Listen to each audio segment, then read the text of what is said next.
your B-O-Y. Drop it for your guy, for your B-O-Y. Do it for your guy, for your B-O-Y. Come on, baby, we live. For your boy.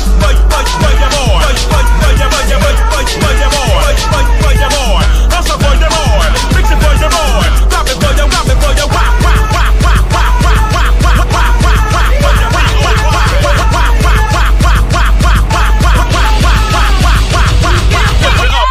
lift it up. Mr. Carroll, how you give the voodoo dog time to talk? I don't get no fucking time to talk. Who the voodoo doll is? The nigga you just had up here.